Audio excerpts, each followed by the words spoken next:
Rhaid, cyn, ar ôl. Rhag ofn. Wrth i chi siarad efo plant yn ein dosbarth, mi fyddwch yn trafod beth ydy trefn y dydd, gan esbonio iddynt pan fo'n addas ym mha drefn y byddwch yn gwneud gwahanol bethau. Yn yr uned hon, byddwn ni'n edrych ar 4 patrwm gallwn ni ei defnyddio mwyn rhoi trefn ar weithgareddau, ac mwyn esbonio pethau pwysig i'r plant. Dyma'r 4 sy'n gyfarwydd i chi, mae'n siŵr. Rhaid, cyn,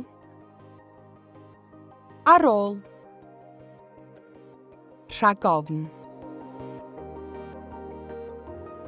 Mae hefyd angen defnyddio rhyw ffurf o i ar ôl pob un o'r rhain, fel y gwelwch yn yr enghreifftiau. I ddweud beth sydd angen digwydd, da ni'n defnyddio rhaid.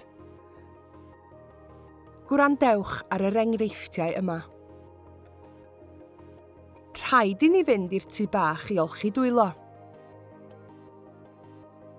Rhaid i chi eistedd rwan. Rhaid i ti wisgo esgidiau cyn mynd allan. I ddweud ym mha drefn mae 2 beth yn digwydd, da ni'n defnyddio cyn ac ar ôl. Mae cyn yn dod yn gyntaf ac ar ôl yn dod wedyn. Mae hyn hefyd yn helpu'r plant i ddeall beth fydd yn digwydd nesaf. Dyma rhai enghreifftiau defnyddiol i chi sy'n cynnwys cyn. Cyn i ni goginio, beth am i ni olchi dwylo. Cyn mynd adre, rhaid i bawb tacluso. Dal y plat cyn iddo fo ddisgyn. I ddweud beth sy'n digwydd wedyn, mi allwn ni ddefnyddio ar ôl fel hyn. Ar ôl i ni ganu, mi fydd hi'n amser mynd adra. Rheda ar ei ôl o siencyn. Dwedwch ar fy ôl i blant. Mae rhag ofn yn cael ei ddefnyddio'n aml i'n hatgoffau o bethau i'n cadw ni'n ddiogel.